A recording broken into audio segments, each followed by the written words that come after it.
बिस्मिल्लाहिर्रहमानिर्रहीम, अस्सलाम वालेकुम। जैसा कि आप लोग जानते हैं कि इस वक्त जो पाकिस्तान की जो फाइनेंशियल सिचुएशन है वो कुछ ज़्यादा अच्छी नहीं है और ख़बरें आ रही हैं कि डिफ़ॉल्ट कर गया, टेक्निकली कर गया, कुछ कह रहे हैं कि नहीं किया। लेकिन सिनेरियो अगर देखा जाए तो हालात ऐसे ही हैं। तो लेकिन इसके अंदर भी अगर आप देखें तो मार्केट्स में जाएं तो बिज़नेस आपके चल रहे हैं। कल मेरा मैक्सिमम टाइम उर्दू बाज़ार वाली साइड पे, प्रेसिस वाली साइड पे गया लगा, तो वहाँ पे आप हैरान हो जाते हैं कि हर बंदा अपने काम के अंदर मसरूफ़ है, काम कर रहा है, बिज़नेस हो रहा है। और जब तक आप न्यूज़ चैनल खोल के नहीं देखते तो आपको नहीं लगता कि मुल्क डिफ़ॉल्ट करने लगा। अच्छा जी, रियल एस्टेट की बात करते हैं तो हमारे बाज़ दोस्त कहते हैं कि क्योंकि पाकिस्तान डिफ़ॉल्ट करने वाला है, प्राइसेस बहुत नीचे आ जाएंगी और जो है ना, हमें अभी ख़रीदारी नहीं करनी चाहिए, इन्वेस्टमेंट नहीं करनी चाहिए। तो चले मैं आज आपको ना एक डिफरेंट एंगल से बात क्लियर करता हूँ।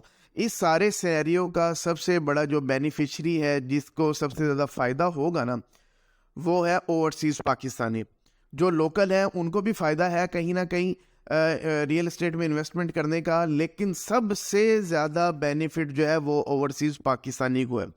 और मैं अगर आपको बताऊं कि अगर एक ओवरसीज़ पाकिस्तानी था जो कि अब से सिर्फ 45 दिन पहले जो रियल एस्टेट में इन्वेस्टमेंट करना चाह रहा था, लेकिन उसने नहीं की, 1 करोड़ की वो इन्वेस्टमेंट करना चाह रहा था और उसने नहीं की, लेकिन आज वो अगर इन्वेस्टमेंट करता है तो उसको 1 करोड़ पे 30 लाख का प्रॉफिट हो गया। उसने 30 लाख रुपया अपना बचा लिया। अब आप पूछेंगे वो किस तरह। हमारे यहाँ ना पाकिस्तानियों का शायद माइंडसेट इस तरह का बन गया, वो समझते हैं कि 1 करोड़ की अगर कोई चीज़ है ना तो वो अगर 70 लाख की हो जाएगी तो हम तब खरीदेंगे। यानी कि 30 लाख तो तभी कम होंगे ना कि 1 करोड़ की चीज़ 70 लाख रुपए की हो जाए। तो मैं आपको दूसरे एंगल से समझाता हूँ। एक ओवरसीज पाकिस्तानी है जिसके पास डॉलर के अंदर पैसा मौजूद है या जिसके पास दिनार में, दिरहम में, रियाल में पैसा मौजूद है, तो उसके लिए सिनेरियो और है, यहाँ के लोकल के लिए सिनेरियो और है। इस लोकल के लिए जो रुपीज़ में अर्निंग कर रहा है उसके लिए वो करोड़ 45 दिन पहले भी 1 करोड़ था, आज भी उसके लिए 1 करोड़ ही की प्राइस होगी। वो प्लॉट वाले ने, उस प्रॉपर्टी वाले ने अपनी प्राइस कम नहीं किया, उसने अपना रेट 45 दिन पहले भी 1 करोड़ रुपया रखा हुआ था, आज भी 1 करोड़ रखा है। तो 30 लाख का प्रॉफिट किस तरह हो गया फिर? तो ओवरसीज पाकिस्तानी जो है, मैं आपको डॉलर में मिसाल देता हूँ। सिर्फ 45 दिन पहले चले जाए तो डॉलर को जो रोका हुआ था 225 रुपये का डॉलर था पाकिस्तान में, और आज डॉलर की तकरीबन 280-85 के राउंड अबाउट डॉलर पहुंच गया है। अगर एक बंदा आपसे सिर्फ 45 दिन पहले इन्वेस्ट करता तो उसको तकरीबन $45,000 जो है ना वो इन्वेस्ट करना था और वो 1 करोड़ की प्रॉपर्टी उसको मिल जानी थी। ये तकरीबन 45 दिन पहले उसको करना था और 45 दिन पहले उसने $45,000 इन्वेस्ट करना था, लेकिन उस बंदे ने इन्वेस्ट नहीं किया। अब हुआ क्या कि डॉलर 225 से मूव करके 280-85 पे चला गया। चलें जी, मैं सिर्फ बात करता हूँ 280 के ही हिसाब से मैं बात करता हूँ। अगर आज वही बंदा वही प्रॉपर्टी जो 45 दिन पहले भी जिसकी डिमांड 1 करोड़ थी, आज भी तकरीबन उसके 5-6 लाख ऊपर नीचे हो सकता है, तो आज भी तकरीबन उसकी डिमांड 1 करोड़ ही है। तो आज आप अगर कैलकुलेट करें तो वो जो ओवरसीज भाई हमारा बाहर बैठा हुआ है, जिसने डॉलर में कमाया हुआ है, जिसने डॉलर में इन्वेस्ट करना है, तो वो $45,000 उसको 45 दिन पहले इन्वेस्ट करना था तो वो प्लॉट मिलना था। आज वो जस्ट $35,000 सिर्फ इन्वेस्ट करेगा तो उसको वही वाली प्रॉपर्टी मिल जाएगी। यानी कि सीधा सीधा 10-10,500 का उसको बेनिफिट हो जाएगा।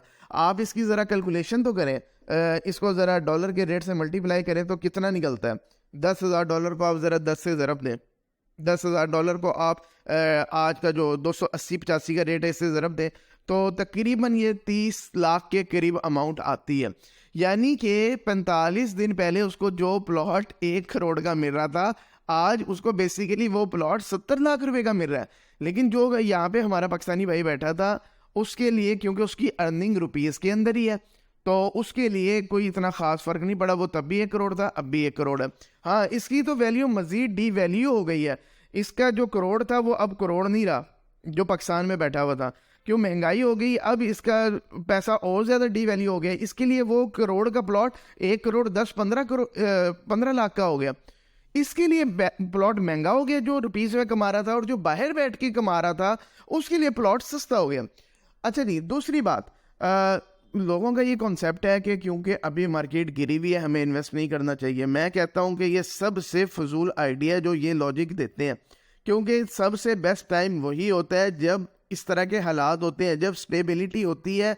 मैं मल्टीपल वीडियोस में कह चुका हूँ, जब स्टेबिलिटी होती है उस वक्त तो डिमांड जनरेट हो रही होती है, डिमांड ही डिमांड होती है, जिसकी वजह से प्राइसेस ऊपर ही ऊपर जा रही होती हैं। और ये आपने 2021 में देख नहीं लिया, दिनों के अंदर 1-1 करोड़ वाली जो प्रॉपर्टी थी वो 1.5 करोड़ में पहुंच गई थी।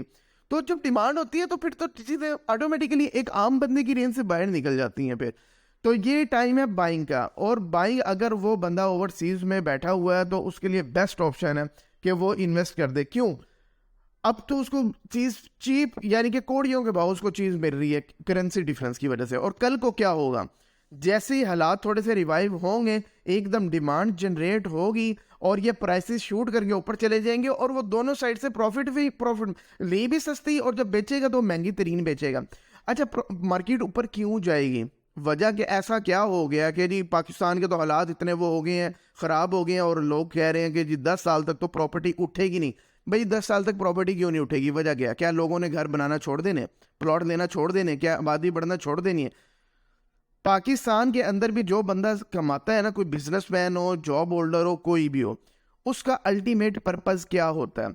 जितनी सारी एफर्ट्स होती हैं, कमाई होती है, उसका आखिरी क्या मकसद होता है? उसने अपना फैमिली के लिए, अपने लिए एक घर बनाना होता है। जितनी भी पाकिस्तान के अंदर लोग कमाई कर रहे हैं, अल्टीमेटली वो पैसा रियल एस्टेट में आना होता है। क्यों? घर एक मेन नीड है लोगों की यार। ये एक फुल टाइम बिजनेस है, कंस्ट्रक्शन भी इसमें आ जाती है, इसमें सेल एंड परचेज भी आ जाती है, दोनों आ जाते हैं। तो ये एक फुल टाइम बिजनेस है, और फुल टाइम एक लोगों की नीड है, और फुल टाइम इसके अंदर लोग पैसा डालते हैं। हर बंदा इसके अंदर जितनी अपनी कैपेसिटी होती है वो पैसा इसमें इनपुट करता है। ये तो मैं बात कर रहा हूँ लोकल्स की।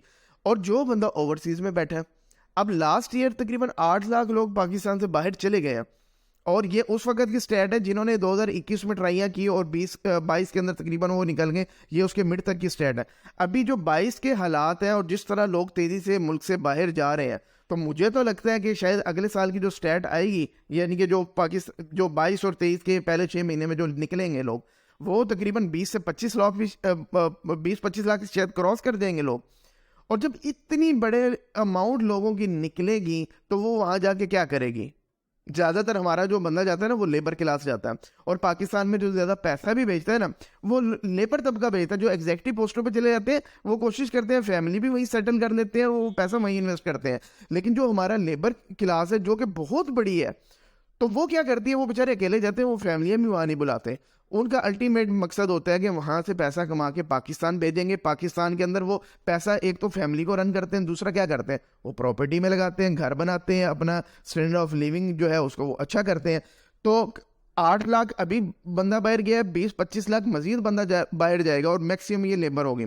और मैं इस बेस पे भी कह रहा हूँ कि लास्ट ईयर जो 8 लाख बंदा गया है ना, उसके अंदर से अमेरिका जो लोग गए हैं वो जस्ट 700 पीपल गए हैं। और ये वही लोग हैं जो डॉक्टर्स हैं, इंजीनियर हैं, एग्जीक्यूटिव पोस्ट वाले लोग हैं, क्योंकि हमारी लेबर तो नहीं ना वहाँ जा रही। हमारी ज़्यादातर जो लेबर गई है वो गल्फ़ कंट्रीज़ में गई है, सऊदीया वगैरह और दुबई, इन कंट्रीज़ में गई है। और 20-25 लाख एक्सपेक्टेड है कि इस साल फिर जा रही है। और ये सारा पैसा अब ये कमाएंगे, और ये पाकिस्तान में पैसा आएगा, और ये कहाँ लगेगा? रियल एस्टेट में लगेगा। इससे क्या होगा? ऑटोमेटिकली डिमांड जनरेट होगी। जब डिमांड जनरेट होगी तो प्राइसेस मजीद ऊपर जाएंगी। अच्छा, इसका सब का बेनिफिशरी कौन हुआ? वो ओवरसीज पाकिस्तानी जो डॉलरों में या रियालों में कमा के बैठा हुआ था, उसने उस हिसाब से, क्यों? करेंसी डिफरेंस की वजह से उसको तो बेनिफिट ही बेनिफिट हुआ।